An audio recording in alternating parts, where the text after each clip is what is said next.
Chapter 3. Now Moses was tending the flock of Jethro, his father-in-law, the priest of Midian, and he led the flock to the far side of the desert and came to Horeb, the mountain of God.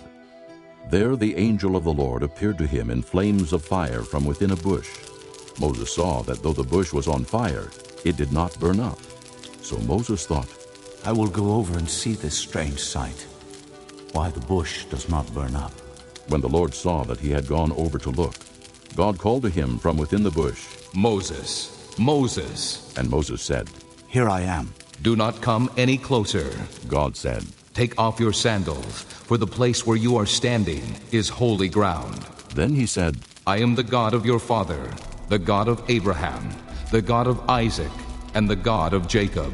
At this, Moses hid his face, because he was afraid to look at God. The Lord said, I have indeed seen the misery of my people in Egypt. I have heard them crying out because of their slave drivers, and I am concerned about their suffering.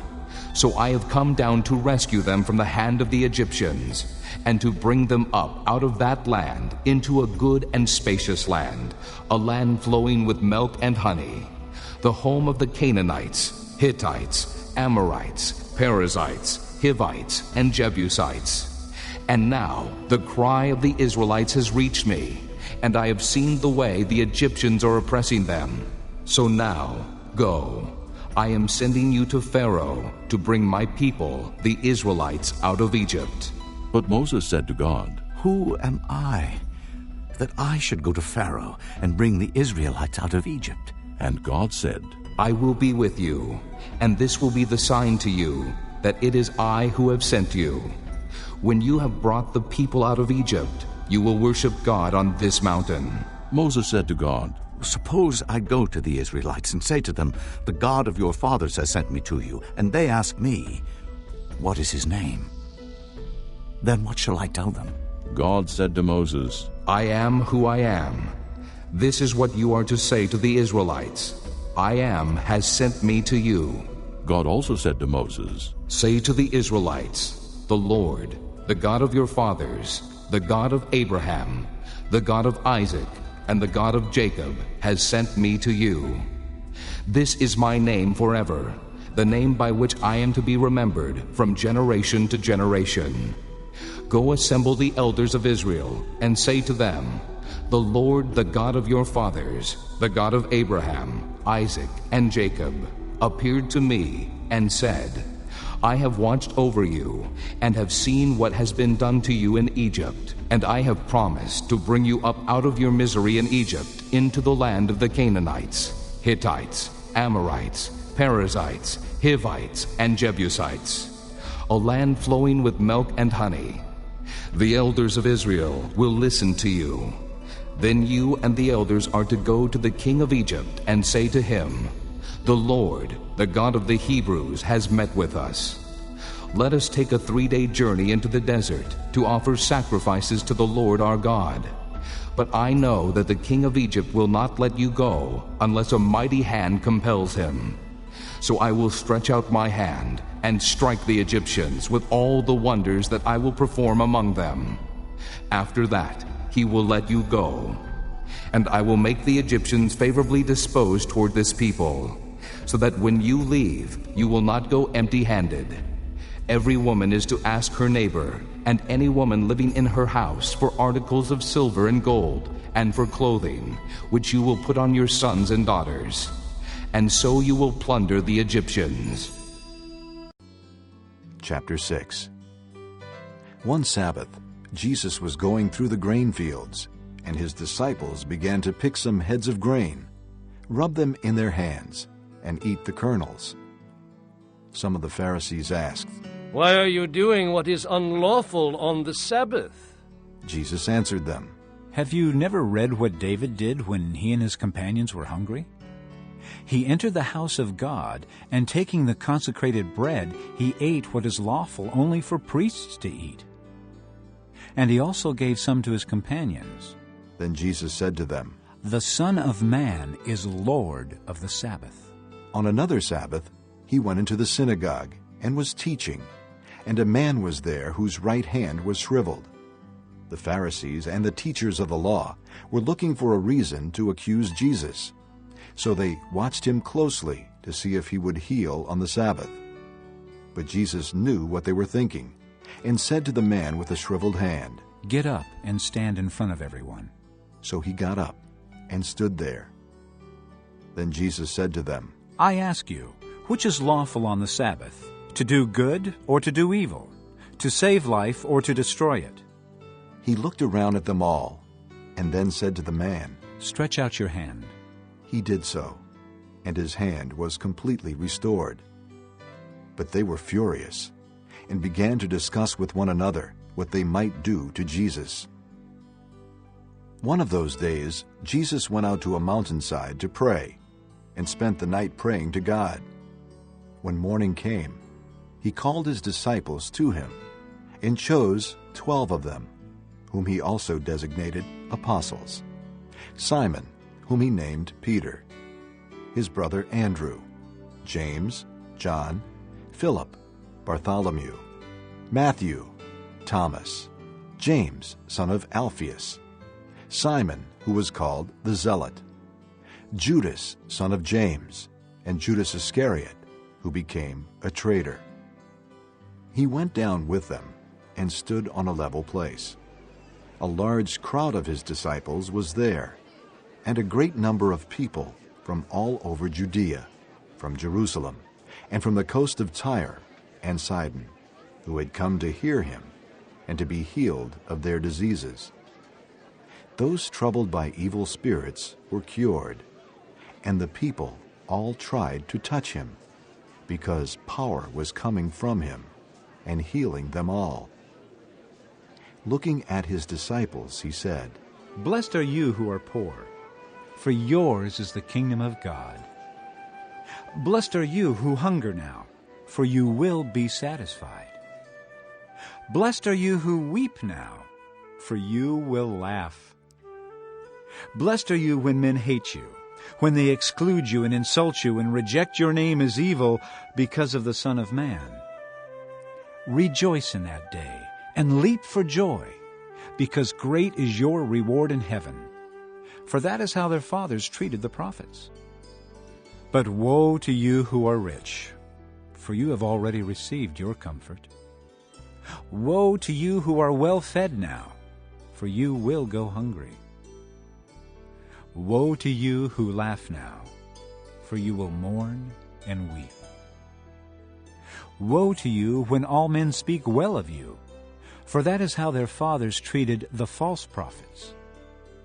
But I tell you who hear me, love your enemies, do good to those who hate you, bless those who curse you, pray for those who mistreat you. If someone strikes you on one cheek, turn to him the other also. If someone takes your cloak, do not stop him from taking your tunic. Give to everyone who asks you, and if anyone takes what belongs to you, do not demand it back. Do to others as you would have them do to you. If you love those who love you, what credit is that to you? Even sinners love those who love them. And if you do good to those who are good to you, what credit is that to you? Even sinners do that. And if you lend to those from whom you expect repayment, what credit is that to you? Even sinners lend to sinners, expecting to be repaid in full. But love your enemies, do good to them, and lend to them without expecting to get anything back. Then your reward will be great, and you will be sons of the Most High, because He is kind to the ungrateful and wicked. Be merciful, just as your Father is merciful. Do not judge, and you will not be judged. Do not condemn, and you will not be condemned. Forgive, and you will be forgiven. Give, and it will be given to you. A good measure, pressed down, shaken together, and running over will be poured into your lap. For with the measure you use, it will be measured to you. He also told them this parable. Can a blind man lead a blind man? Will they not both fall into a pit? A student is not above his teacher, but everyone who is fully trained will be like his teacher. Why do you look at the speck of sawdust in your brother's eye and pay no attention to the plank in your own eye? How can you say to your brother, "Brother, let me take the speck out of your eye," when you yourself fail to see the plank in your own eye? You hypocrite! First take the plank out of your eye, and then you will see clearly to remove the speck from your brother's eye. No good tree bears bad fruit, nor does a bad tree bear good fruit. Each tree is recognized by its own fruit. People do not pick figs from thorn bushes or grapes from briars. The good man brings good things out of the good stored up in his heart, and the evil man brings evil things out of the evil stored up in his heart. For out of the overflow of his heart, his mouth speaks. Why do you call me Lord, Lord, and do not do what I say? I will show you what he is like who comes to me and hears my words and puts them into practice. He is like a man building a house who dug down deep and laid the foundation on rock. When a flood came, the torrent struck that house but could not shake it because it was well built. But the one who hears my words and does not put them into practice is like a man who built a house on the ground without a foundation. The moment the torrent struck that house, it collapsed, and its destruction was complete. Chapter 20. Then Zophar the Naamathite replied, My troubled thoughts prompt me to answer because I am greatly disturbed. I hear a rebuke that dishonors me, and my understanding inspires me to reply. Surely you know how it has been from of old, ever since man was placed on the earth, that the mirth of the wicked is brief, the joy of the godless lasts but a moment. Though his pride reaches to the heavens, and his head touches the clouds, he will perish forever, like his own dung. Those who have seen him will say, Where is he? Like a dream he flies away, no more to be found, banished like a vision of the night. The eye that saw him will not see him again. His place will look on him no more. His children must make amends to the poor. His own hands must give back his wealth. The youthful vigor that fills his bones will lie with him in the dust. Though evil is sweet in his mouth, and he hides it under his tongue, though he cannot bear to let it go, and keeps it in his mouth, yet his food will turn sour in his stomach. It will become the venom of serpents within him. He will spit out the riches he swallowed. God will make his stomach vomit them up. He will suck the poison of serpents. The fangs of the adder will kill him. He will not enjoy the streams, the rivers flowing with honey and cream. What he toiled for, he must give back uneaten. He will not enjoy the profit from his trading. For he has oppressed the poor and left them destitute. He has seized houses he did not build. Surely he will have no respite from his craving. He cannot save himself by his treasure. Nothing is left for him to devour. His prosperity will not endure. In the midst of his plenty, distress will overtake him. The full force of misery will come upon him. When he has filled his belly, God will vent his burning anger against him and rain down his blows upon him. Though he flees from the iron weapon, a bronze-tipped arrow pierces him. He pulls it out of his back, the gleaming point out of his liver. Terrors will come over him. Total darkness lies in wait for his treasures. A fire unfanned will consume him and devour what is left in his tent. The heavens will expose his guilt. The earth will rise up against him. A flood will carry off his house, rushing waters on the day of God's wrath. Such is the fate God allots the wicked, the heritage appointed for them by God. Chapter 7. Now for the matters you wrote about. It is good for a man not to marry. But since there is so much immorality, each man should have his own wife, and each woman her own husband. The husband should fulfill his marital duty to his wife, and likewise the wife to her husband. The wife's body does not belong to her alone, but also to her husband. In the same way, the husband's body does not belong to him alone, but also to his wife.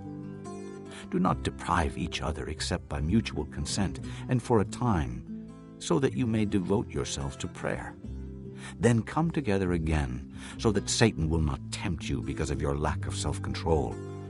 I say this as a concession, not as a command. I wish that all men were as I am, but each man has his own gift from God. One has this gift, another has that. Now to the unmarried and the widows I say, it is good for them to stay unmarried, as I am. But if they cannot control themselves, they should marry, for it is better to marry than to burn with passion. To the married I give this command, not I, but the Lord.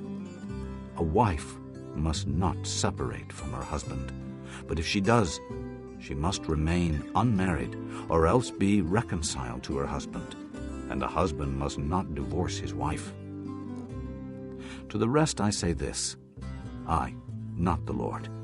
If any brother has a wife who is not a believer, and she is willing to live with him, he must not divorce her. And if a woman has a husband who is not a believer, and he is willing to live with her, she must not divorce him. For the unbelieving husband has been sanctified through his wife, and the unbelieving wife has been sanctified through her believing husband. Otherwise, your children would be unclean, but as it is, they are holy. But if the unbeliever leaves, let him do so. A believing man or woman is not bound in such circumstances. God has called us to live in peace. How do you know, wife, whether you will save your husband? Or how do you know, husband, whether you will save your wife? Nevertheless, each one should retain the place in life that the Lord assigned to him and to which God has called him. This is the rule I lay down in all the churches. Was a man already circumcised when he was called? He should not become uncircumcised. Was a man uncircumcised when he was called? He should not be circumcised. Circumcision is nothing, and uncircumcision is nothing. Keeping God's commands is what counts. Each one should remain in the situation which he was in when God called him. Were you a slave when you were called? Don't let it trouble you. Although if you can gain your freedom, do so. For he who was a slave when he was called by the Lord is the Lord's freedman. Similarly, he who was a free man when he was called is Christ's slave. You were bought at a price. Do not become slaves of men. Brothers, each man, as responsible to God, should remain in the situation God called him to. Now, about virgins. I have no command from the Lord, but I give a judgment as one who, by the Lord's mercy, is trustworthy. Because of the present crisis, I think that it is good for you to remain as you are. Are you married? Do not seek a divorce. Are you unmarried? Do not look for a wife. But if you do marry, you have not sinned. And if a virgin marries, she has not sinned. But those who marry will face many troubles in this life. And I want to spare you this. What I mean, brothers, is that the time is short. From now on, those who have wives should live as if they had none. Those who mourn as if they did not. Those who are happy as if they were not. Those who buy something as if it were not theirs to keep. Those who use the things of the world as if not engrossed in them. For this world in its present form is passing away. I would like you to be free from concern. An unmarried man is concerned about the Lord's affairs, how he can please the Lord. But a married man is concerned about the affairs of this world, how he can please his wife, and his interests are divided. An unmarried woman or virgin is concerned about the Lord's affairs. Her aim is to be devoted to the Lord in both body and spirit. But a married woman is concerned about the affairs of this world, how she can please her husband. I am saying this for your own good, not to restrict you, but that you may live in a right way, in undivided devotion to the Lord. If anyone thinks he is acting improperly toward the virgin he is engaged to, and if she is getting along in years, and he feels he ought to marry, he should do as he wants. He is not sinning. They should get married. But the man who has settled the matter in his own mind, who is under no compulsion, but has control over his own will, and who has made up his mind not to marry the virgin, this man also does the right thing. So then, he who marries the virgin does right, but he who does not marry her does even better. A woman is bound to her husband as long as he lives, but if her husband dies, she is free to marry anyone she wishes, but he must belong to the Lord. In my judgment, she is happier if she stays as she is, and I think that I too have the Spirit of God.